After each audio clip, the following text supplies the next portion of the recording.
Good afternoon, everyone, and welcome to our latest webinar. Today is an exciting topic, very topical. When we planned this a few months ago, we were not expecting this to hit the media as it has recently. So today's topic, we are diving into health as a competitive advantage, looking at pricing, positioning, and the operational reality of that. But first of all, we would like to acknowledge the traditional custodians of country throughout Australia and their connections to land, sea, and community. We pay our respect to their elders past and present and extend that respect to all Aboriginal and Torres Strait Islander people today. So kicking off our day today, so I'll introduce you. We'll then dive straight into our poll results as we always do. So thank you for everyone who registered and is joining us today. We'll go through those results and highlight some of the key things that's come out of that. Then Tyler, our data scientist, will dive straight into his insights and a whole lot of information that we've got around health. Then we're going to go into our panel today, which I'll introduce shortly. And then we've got a poll, and then we're going to go back to the panel, go through some more questions, and as always, Q&A as well at the end. And we hope to wrap it up right on schedule at 1 p.m. today.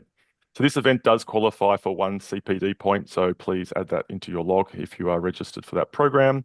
And as always, we are open here. We do want questions, so if you're unsure or you've got questions for our host, by all means, pop that in the chat, and we have got someone monitoring that, and we will come back to questions towards the end of our webinar today. So first up, let's dive into our poll results, the questions that we asked each of you as you registered. So the first one is, which approach best describes your current health model? So 51% of not yet implemented health, which is not surprising. A number of conferences I've attended to recently, a number of clients I've spoken to, a number of people are still unsure about what model that they would go through and introduce. Then we've got 35% though have gone down a tiered optional packages model, with a split then of 7% have included health inside their room pricing, and 7% are on a hybrid approach there as well. So again, we will unpack some of this in a bit more detail, but yeah, very, very much split there, 50-50. So next question is, do your current room prices recover capital and operating costs? So 50% were unsure of that, so they may not have done some modelling on that. 28% partially, 14% have said no, and 8% say yes, they are fully aware that it is being recovered through capital and operating costs. Next up was, how do you manage health opt-outs operationally? So here we've got 32% not yet addressed. So obviously haven't figured out yet the best way to manage that. Then we've got 27% it's not applicable. So that also may have been some people that haven't gone through with the health program as well. Otherwise, 24% have standardized procedures in place, which is great as one of the requirements. And then 18% dealing with this on an ad hoc, case-by-case basis with their opt-outs operationally. And then no surprise here, which is your biggest concern with health packages? So 51% said operational complexity, which probably ties into a lot of the people, and that 50-odd% who haven't implemented health is probably because of some of those concerns and how they'll manage that. So again, something else I'd like to unpack with some of our people joining us today. Resident experience and satisfaction, 26%. Then we're looking at margin and revenue impact at 15%, and market positioning and competitive differentiation at 8% as being their biggest concerns with that. So again, thank you everyone for submitting your responses. We will dive into some more of this information and unpack that as we work through our webinar today. So next up, as we work through our slides here, I will hand over to Tyler, who's then going to take us through a bit more data. And I did see this image before the presentation, Tyler, a TV in a room. So I will hand it over to you now to dive into a bit more information around the higher everyday living fees and the data you've got to share with us. Yeah, thanks, Ben. And yeah, welcome everyone. Obviously, a little commentary with the choice of image there, but I think health is very topical over the last few weeks. So certainly something worth exploring. And I might actually take a little bit longer than usual to explore some data regarding our topic today, because we are going to look at one of the most pressing strategic questions facing providers right now. And that's, how do you build a higher everyday living fee model that actually makes sense? one that fits your room pricing, supports your capital investment strategy, and keeps you financially stable. And I have found some rather compelling data that should provide some insight for your organization, wherever you are in your journey with health. But I kind of want to set the scene with a quick recap because it was only last November that health officially replaced the old extra service fee and additional service fee arrangements. Legacy agreements can continue until 31 October this year. But every provider really needs a clear health strategy right now.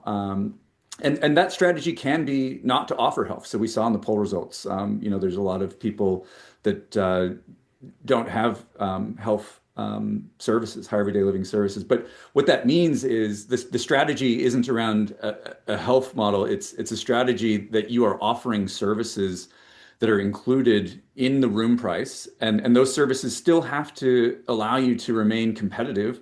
And your pricing, the room pricing, needs to align with your market segment. And so obviously some providers have more work to do than others in revising their strategies, and that's to meet the new legislation. So particularly there are rules now that it cannot be a condition of entry, and it has to be used by the resident. It has to offer a genuinely higher standard of living. And I think really importantly, the resident can opt out at any time. But all of that in mind, the critical question almost every provider is grappling with is how do we price in a way that's coherent with our rooms, with our product offering, and really, what does a home charging 400,000 for accommodation offer versus one charging 800,000? And how do we cover costs and remain sustainable? And so that's really exactly what the data we're about to walk through helps us answer. And so let's look at the market landscape first. When we analyze room pricing across the sector and plot homes at their average room price, and it's probably important to point out that a lot of homes will have a very highly priced room that is potentially one or two rooms of their entire product offering. So they have 70 or 80 rooms at a set price, 20 rooms at maybe a potentially higher price, and then a single room, usually one that's designed to accommodate couples. But anyway, what this grouping has done is accounted for the number of rooms at each price point. So it's a weighted average to see where a given home falls in terms of its price group. And what we see is actually a really striking pattern because it's not a bell curve. We don't see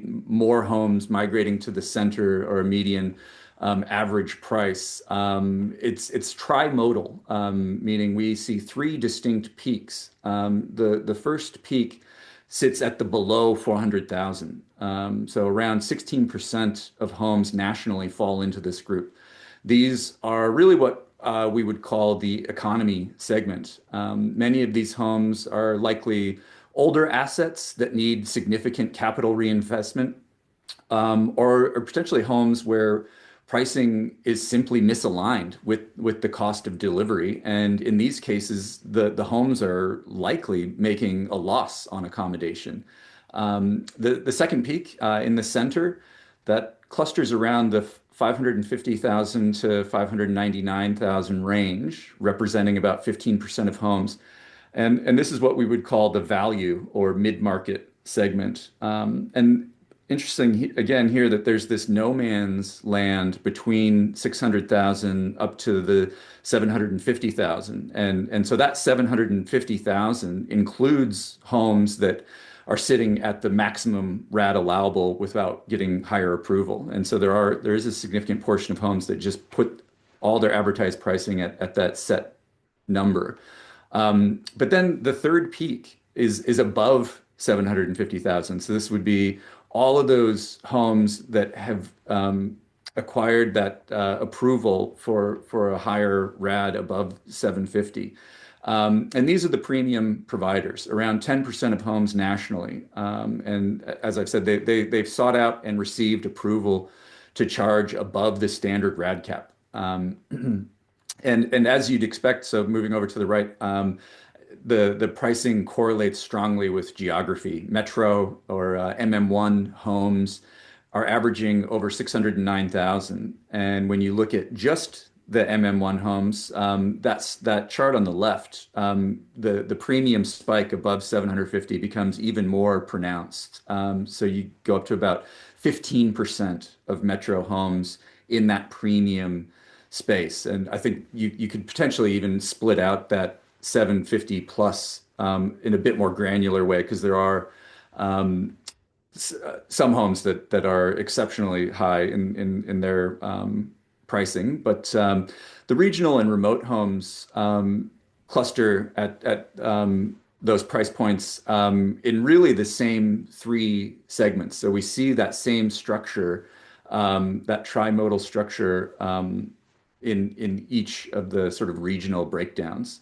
And the takeaway here is that your room price is a market signal. It places you into one of these three competitive segments. And crucially, your health offering needs to be coherent with that positioning. And so what that means and what we'll look at here is some expenditure per resident per day. And this is really trying to tease apart that idea that whether revenue is solely from your room price or it includes a higher everyday living fee, we need to look at what's being spent. One of the largest costs in providing accommodation is the home itself. And we can benchmark and analyze trends based on how providers assess how they use depreciation of their primary asset in terms of a per resident per day figure. And grouping that amount along with refurbishment and maintenance expenditure, what we see here is that below 650,000, there's almost no separation between price groups. Homes in the 400,000 range and homes in the 600,000 range are spending essentially the same amount, between $40 and $42 per day on depreciation and maintenance. The jump happens above 750. Homes in the premium tier spend around $61 a day on depreciation and maintenance, nearly 50% more than the mid-market homes. And then on the right, food and catering is interesting, where broadly in the $39 to $42 range, with a significant lift again at that premium end. But it's not quite as linear as you might expect. So I think there's potentially a bit more to tease apart there. But really what this tells us is something important and something potentially a little counterintuitive. And we see mid-market homes are spending, just as much on hotel services as the lower priced homes. But they're not, they're charging residents only marginally more. So that margin squeeze is exactly the problem health is designed to address. So what we'll spend a majority of today looking at is building your health strategy. So how do you build a health strategy that's coherent with your room price and your market position? And we really want to think about this through the three-tiered lens that we established. So we have the economy tier, homes under 400,000. For homes in this economy segment, particularly those in regional and remote areas, health represents a genuine lifeline. Those homes are often spending as much or more on hotel services as mid-market operators, as we just saw, but have limited ability to recover costs through accommodation pricing. And so a modest, clearly defined health offering, perhaps a basic dining upgrade or a limited lifestyle activities package can meaningfully improve the financial position without alienating residents or their families. The key for this segment is simplicity and transparency.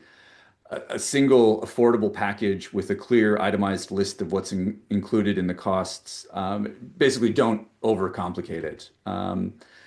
In the mid-market segment, so 400,000 up to that just under 750, this is the segment where health opportunity is greatest. And frankly, where most homes sitting around the 550 to 599 mark have the most to gain. These homes are the true volume segment of the market. They have real cost pressure, limited room, price flexibility, and residents who have chosen a quality conscious but value oriented product. And so for these homes, health should be framed as a personalization offer, not a premium surcharge. Um, Think of potentially using tiered packages, an entry-level package for residents who want slightly better meals or a daily newspaper, a mid-tier package for those who want lifestyle programming, personal styling, access to allied health add-ons, those sorts of things. And then finally, the premium tier. So those that are over the standard RAD. Homes in the premium segment are already collecting significantly higher resident contributions. And so health is less about revenue rescue, and it's more about coherence with the service promise. Your residents chose this home in part because of the premium experience. That the health offering needs to justify that expectation. And really, depending on where you sit in that premium price range, where I think I mentioned before that range could potentially be split out into a couple of different segments, but the uh, not offering a health here where, an all-inclusive approach. So it's just the room price might be best. But again, if there is going to be a health program at this level, it should encompass a more comprehensive concierge style service. So curated dining experience, premium wellness program. I won't go into too much detail, but I think it's important that these homes are not spending more on accommodation and maintenance. Or sorry, they are spending more on accommodation and maintenance. So that $61 that we saw in the previous slide. Um, and so that revenue needs to support both the service delivery and that facility investment. And I think just an important regulatory reminder that applies across all the tiers. Health cannot be charged for accommodation related services. Those costs need to be covered by the RAD or DAP. And critically, health agreements have to be separate from both the service agreement and the accommodation agreement. So these are really distinct commercial arrangements. The I'll just also make a note of some capital strategy implications as well, because I think the room price itself is really the foundation that has to be right before you look at what health can do. And so,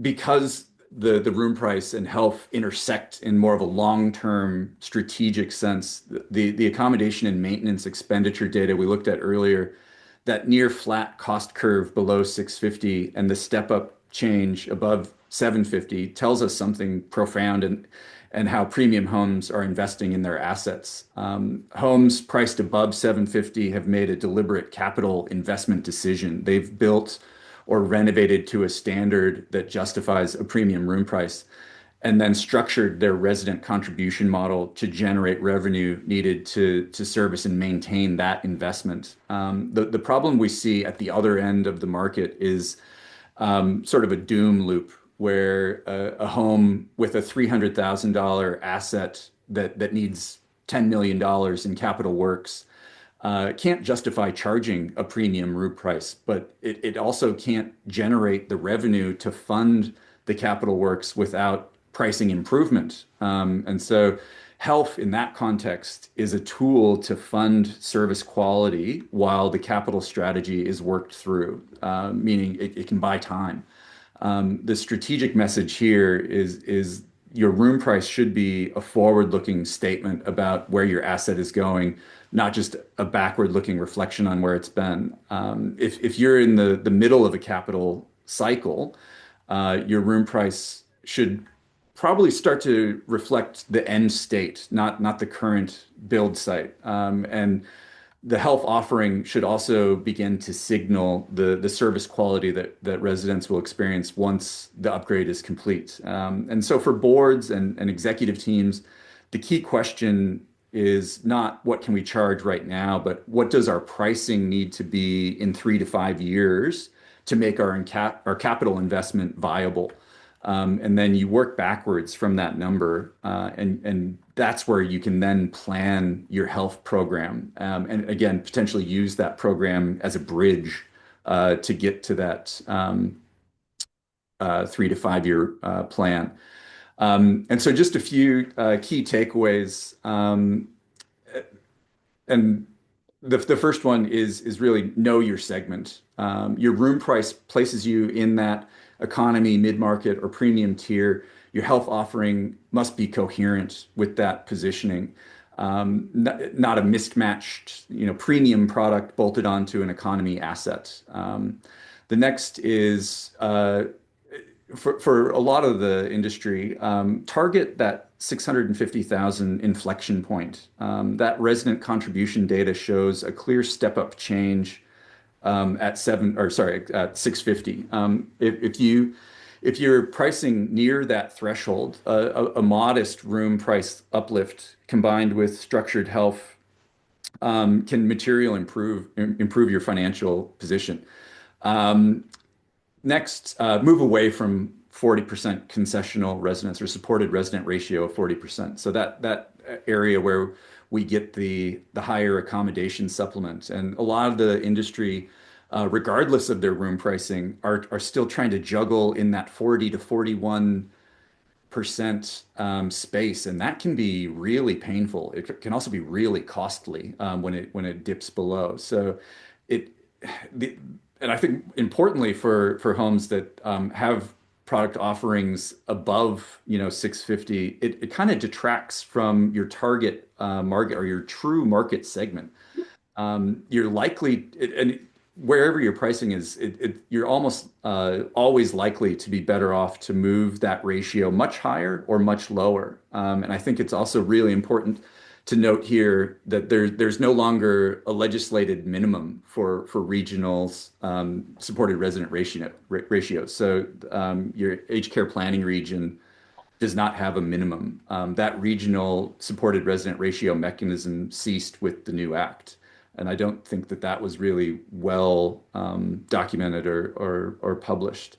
And lastly, align health with your capital strategy. So use health revenue to signal and fund a service quality that your capital investment is delivering or plans to deliver, and price your asset you are becoming. So the providers who will succeed with health are those who treat it as a genuine product design challenge, not just sort of a fee migration exercise going from extra service, additional service up to health.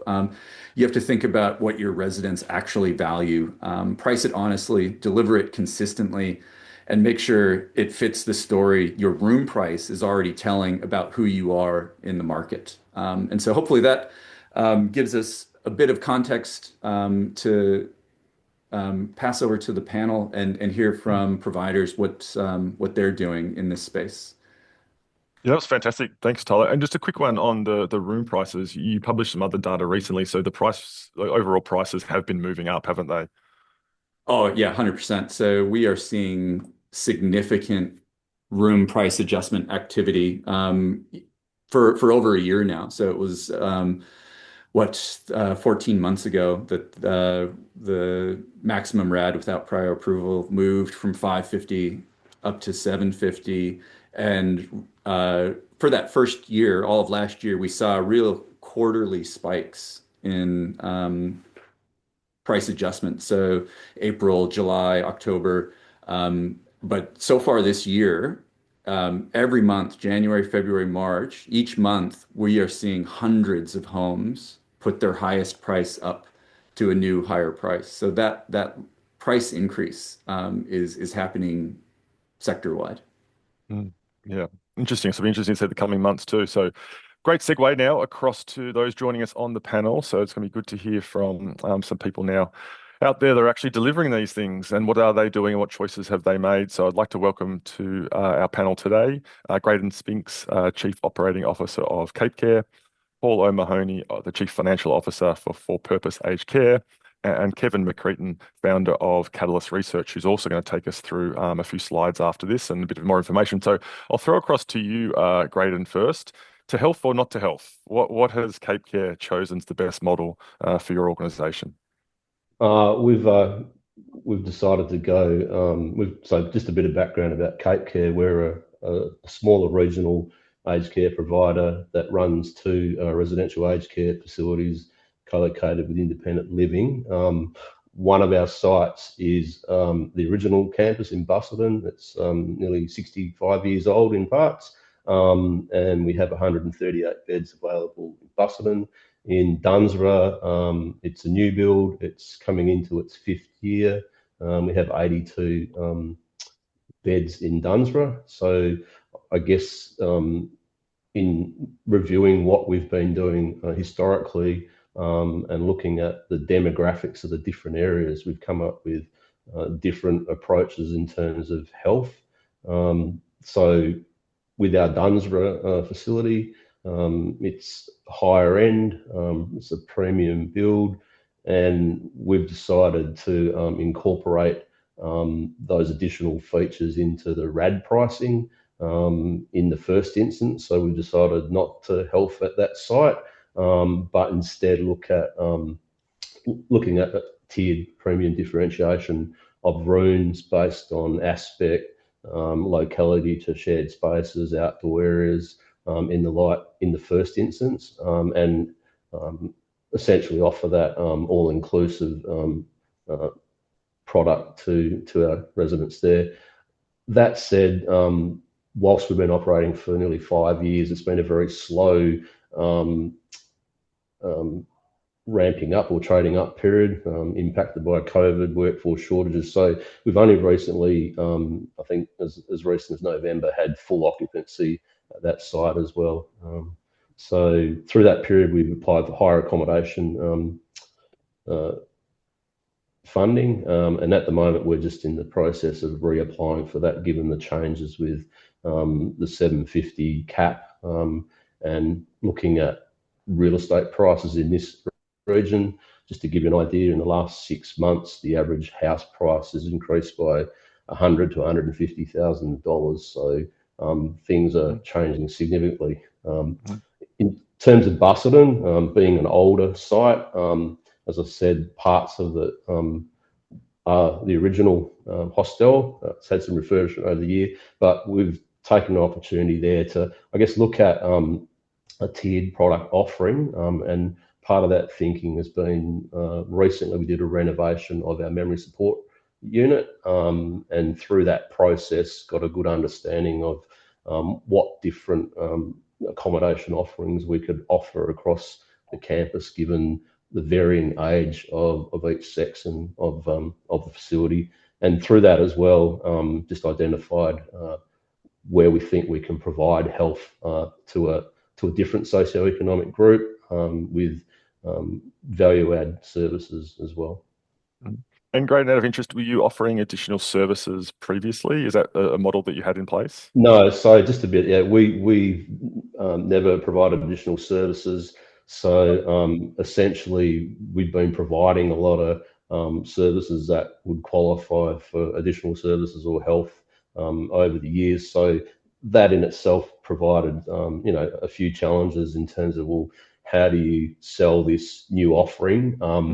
Given that you've been providing it, some of it all the way along, for example, TVs, Wi-Fi access, menu options and the like. So we sort of had to think on that one, because, we're in a local community where we are the only local provider in the Capes region. So we've got a reputation to uphold, and, therefore what we want to offer has to be authentic and provide value at the same time. But and we didn't really want to provide a two-tiered situation on site with existing residents and new residents coming in. So we've had to think about that quite extensively.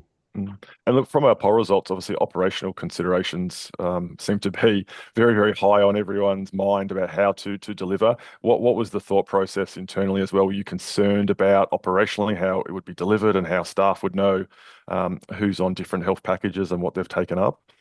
Yeah. I mean, there's a whole cultural aspect to it, not only for the existing and potential new residents and their families, but certainly the staff. And I guess staff are key in the success of health in terms of that value proposition, as opposed to an exercise just to drive additional operational revenue.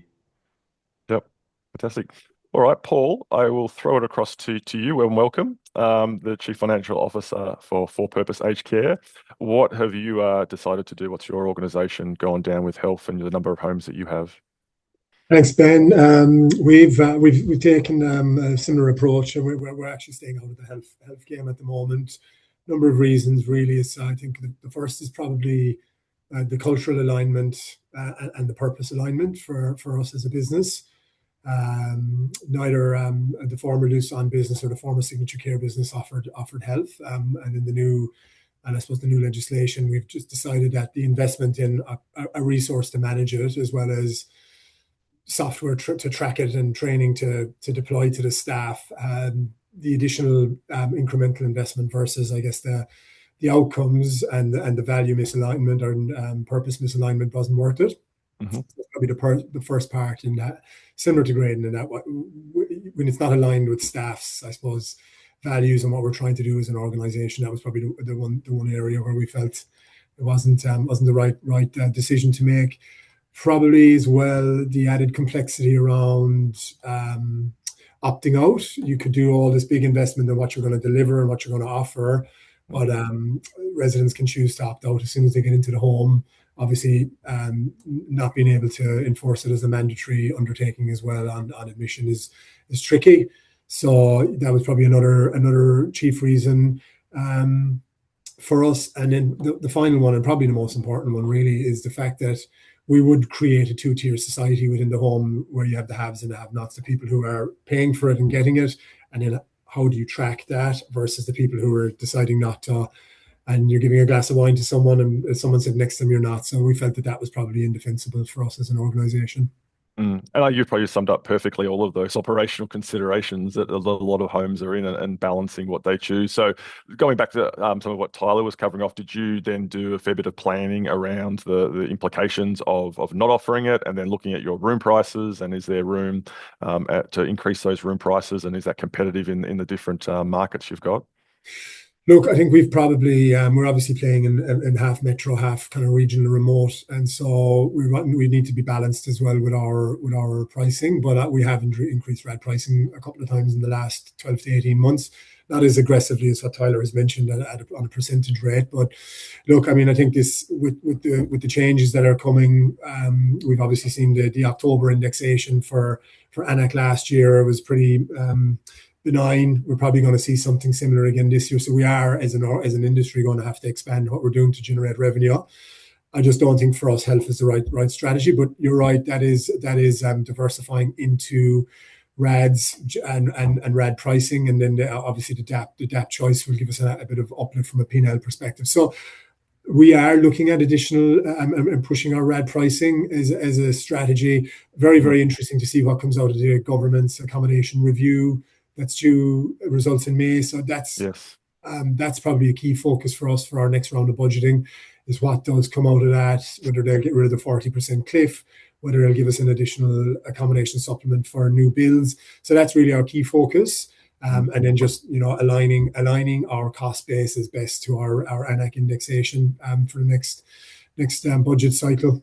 Yeah, and there's definitely a lot to take in, obviously, with RAD retentions coming in, DAP indexing, looking at all of those numbers, all the scenarios, and how that impacts that, and obviously then the health model you choose as well. So thank you for that. That's great. So what I might do now is I'll pass across to you, Kevin McCreaton, the founder of Catalyst Research, to take us through a bit of information that you've got to share with the audience. Thanks, Ben. Can you hear me? Yes, we can. Loud and clear. Good. some technical issues this morning. Might get you to turn the page and I'll give a quick intro.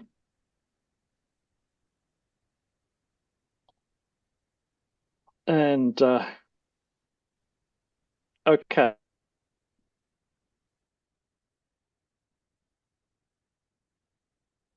Okay, so Catalyst conducts annual consumer, weekly get the voice of the customer, voice of the consumer.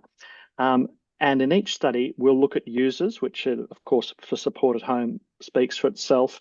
In residential aged care, obviously that's residents, but we also talk to family members, we talk to shoppers, future prospects in the RAC space looking for themselves, for a partner or a family member, and we also get a smattering of rejectors. So across those three studies, each of our studies collects more than 10,000 respondents. We've got a really good data set.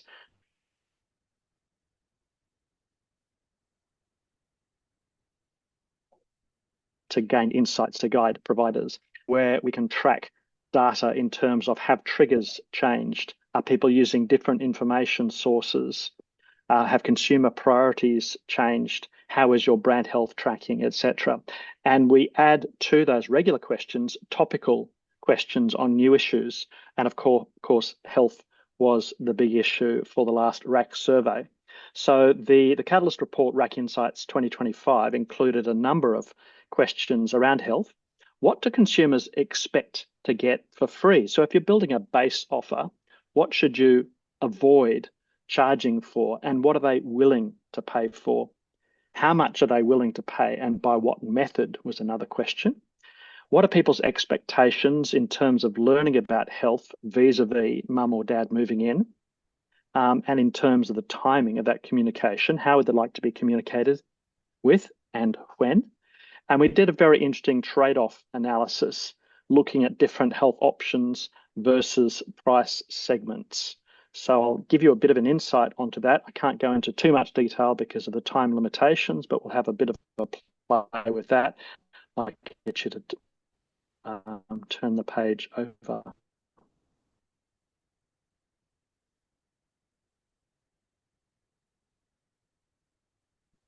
Please, Ben or Tyler. We partner with organisations like COSA, National Seniors, Country Women's Association, Men's Shed, Probus, various clubs, etc. So we can get out to a lot of over 50s and over 60s who are traditionally hard to get.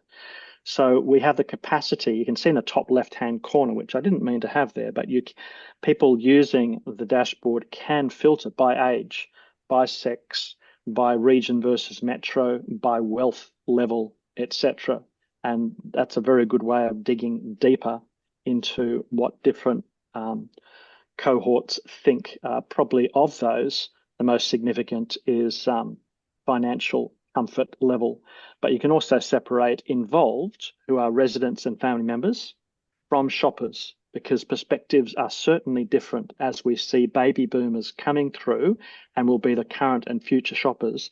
They're very different from the over 70s, over 80s in terms of how they buy and how they interact with aged care. So next page, please. So choice modeling is a very good mathematical tool to enable you to build and compare different offers. So we can ask the computer to choose a food and dining option. We can ask the computer to choose an amenities room option, a lifestyle, social entertainment option, a personal support option at a daily cost. And we can program the computer so that we don't build an offer that has lots of rich features for too small a price. That would be unrealistic. The survey puts forward, as you'll see in a second, different choices. So A versus B versus none. Each person gets to compare different offers 3 times. And given there are thousands of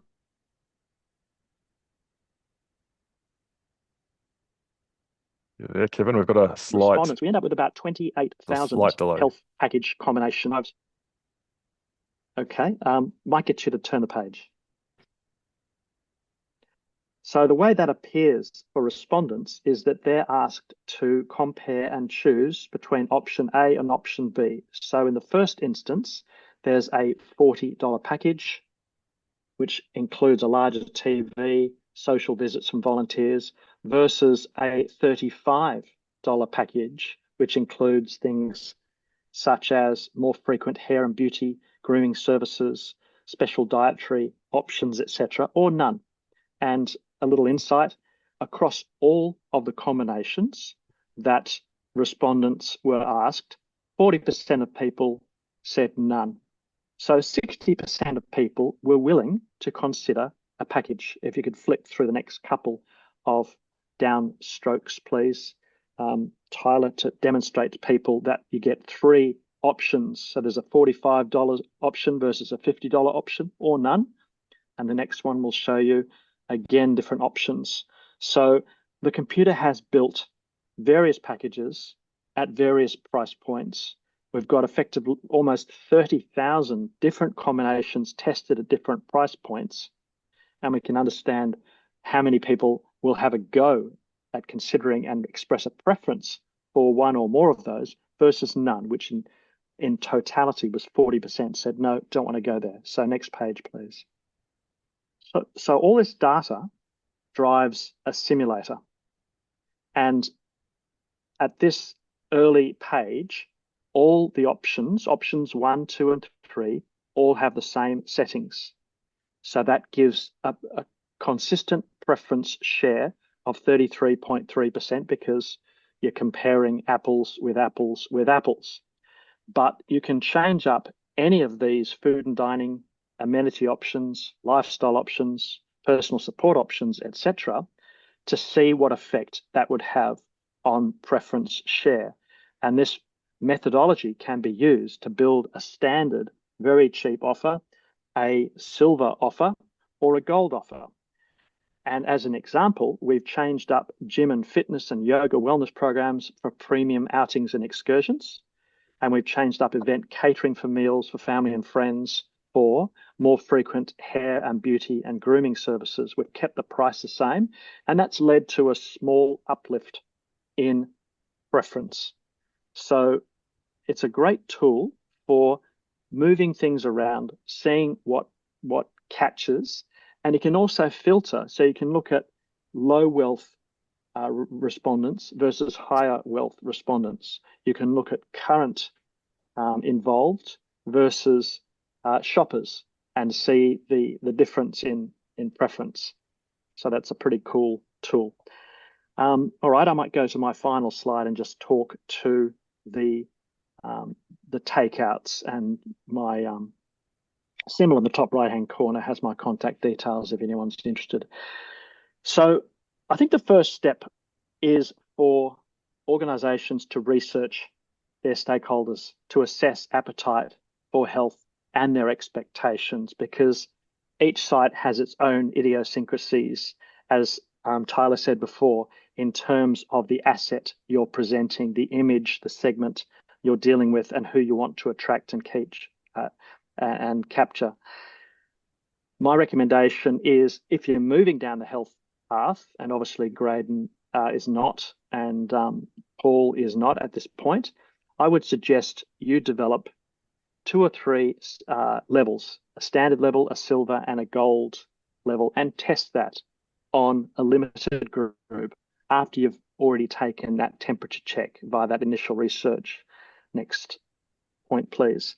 And then establish protocols for when and how to discuss health with residents and family members, because it needs to be organized and operationalized in an efficient way, and people need to know their roles.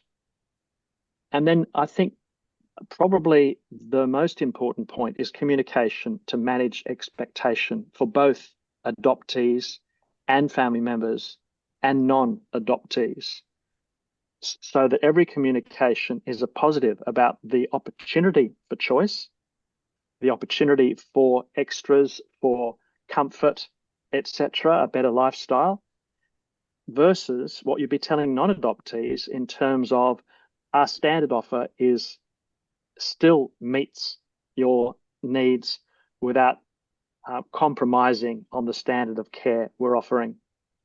And then over time, fine-tuning the packages and the communication. So working towards net positive satisfaction and a positive financial outcome.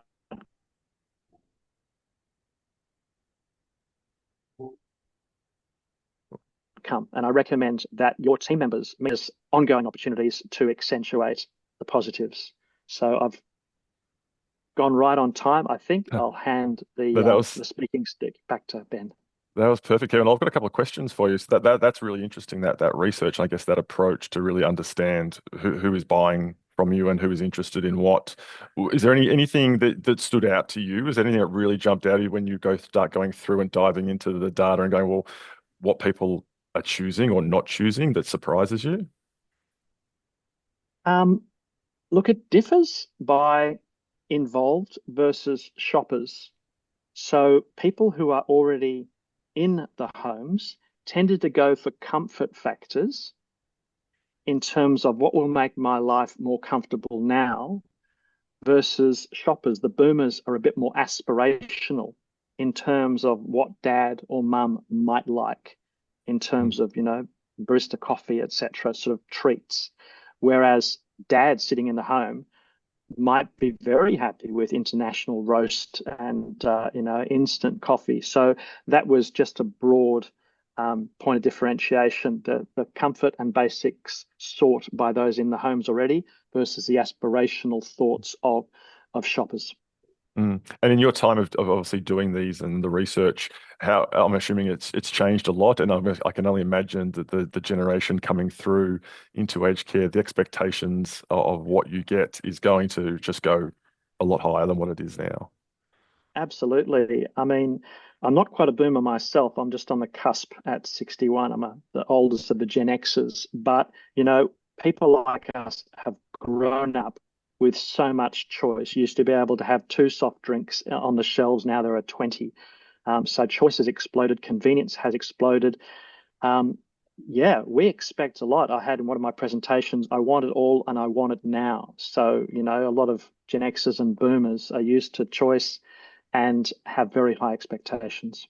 Mm. And I think as well, the expectation as well with technology nowadays coming through too, it's that it's always there, it's always available, it's always on, that you have your Wi-Fi, that you have your Netflix, you've got your iPad, you can connect and you can do everything as well from your devices through those networks that the facilities would need to consider of what they're providing.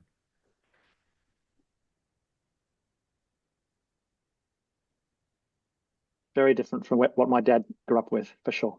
Yes, definitely. So what I'll do is I'll throw back to the panel now. So I'll come back to you, Graydon. Interesting research. Did you approach it? Boomers are a different breed. Yes. Did you approach it, Graydon, in a similar fashion? Have you done some research and polling, or did you go out to the communities, or did you already have a good understanding within your existing resident cohort?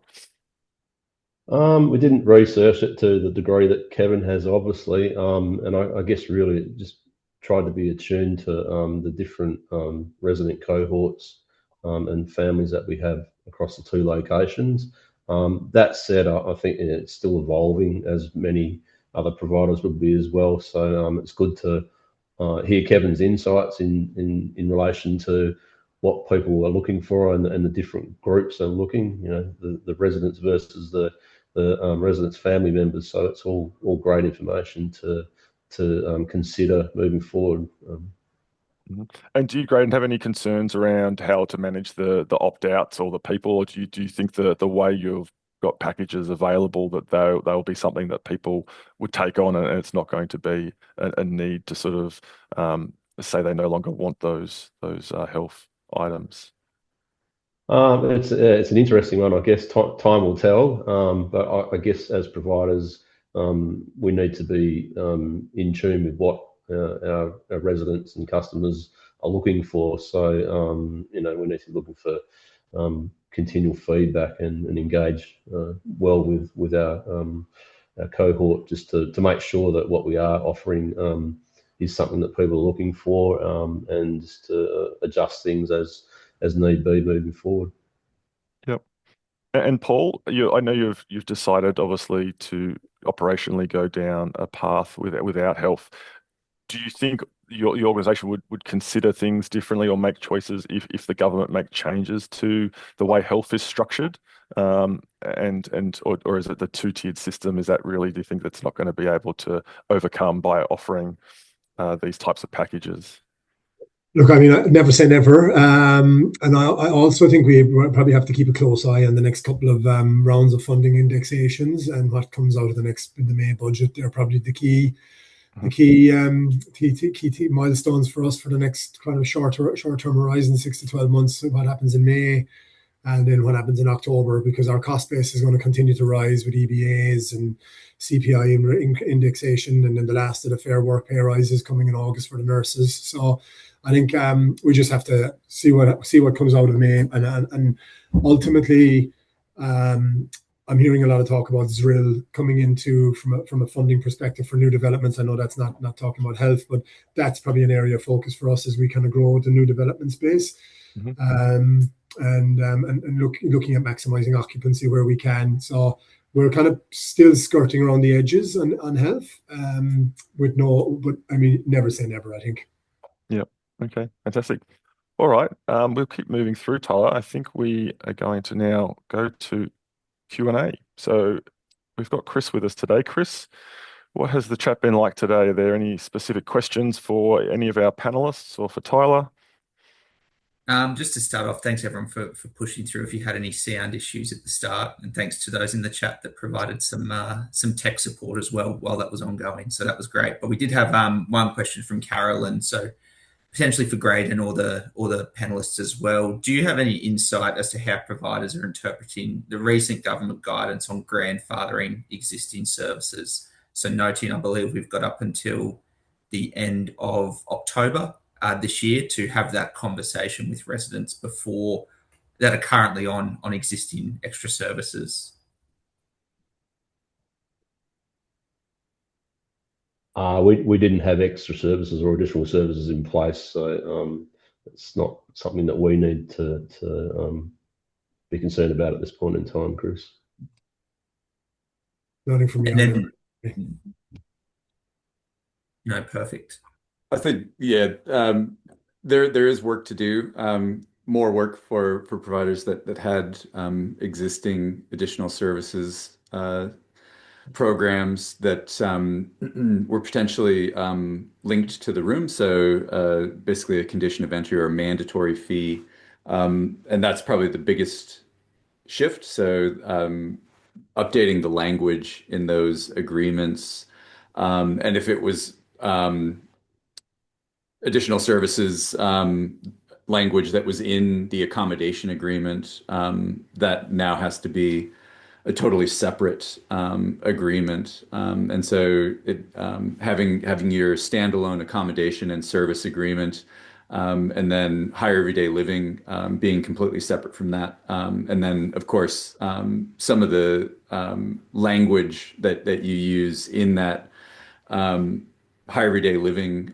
So I guess grandfathering or moving forward your additional service agreement language into a higher everyday living agreement will mean allowing your residents to opt out if they no longer want the service. That's probably one of the biggest changes. But really, I think a lot of the legislation now is trying to align more to that consumer focus, where I think initially additional services were designed or intended to be something to offer consumers an option for services above and beyond the standard, and not necessarily a revenue stream for providers. And so I think this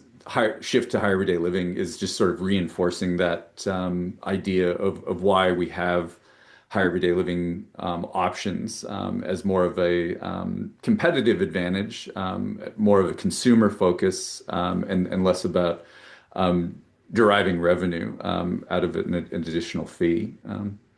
But it's really all a very case-by-case basis. So, Caroline, whatever services you're currently offering, and whatever language exists around how residents are agreeing to pay those fees, really requires, I guess, a detailed explanation that takes those variables into account.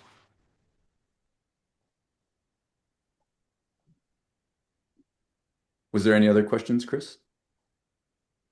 We had another one.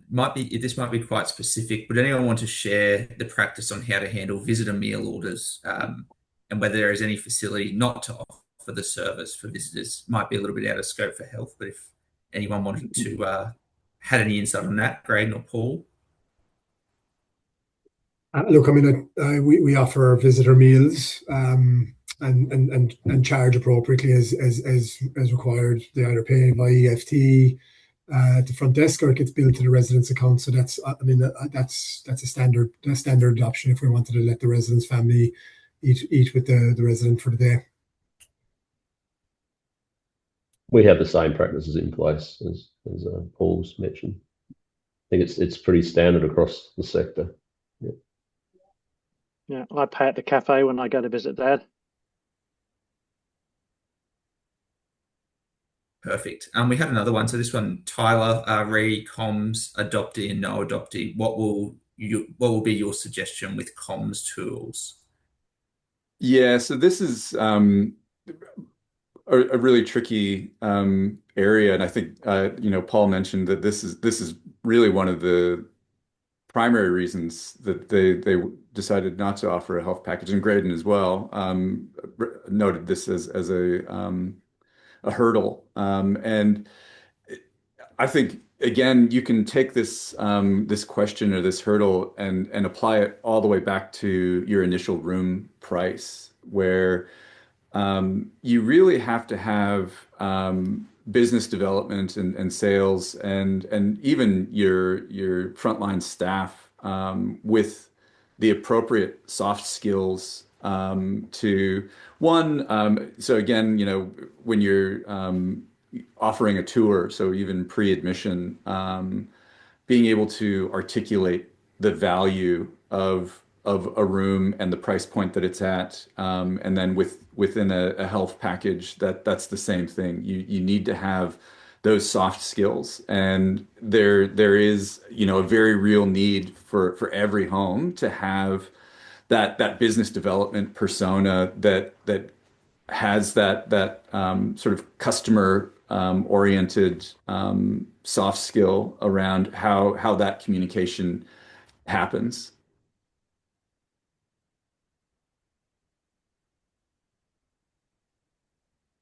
So I think expectations management, it's always a thing. Sorry. Yeah, that's right, Kevin. Perfect. That was all the questions from the chat. So thank you, everyone. Thank you. Thanks, Chris. So as we move through and we're about to wrap up, finishing right on time today, we do have accommodation pricing reports available. There is a free offer extended to the end of March. So please scan that QR code or go direct to our website, where you'll find accommodation pricing reports if they are of interest to you, and they are very, very good. They're very well done. So I do recommend you go and check those out. Our next webinar coming up at the end of April, we'll be running one on the new regulatory model working with the Aged Care Quality and Safety Commission, which I think, again, will be a very, very interesting one for a lot of people out there who may or may not have gone through any reviews yet under the new standards and obviously with the new Act in place. So look out, that will come through, invitations soon. We look forward to you joining us towards the end of April with our next webinar. And that is all from us. So thank you from myself and from Tyler.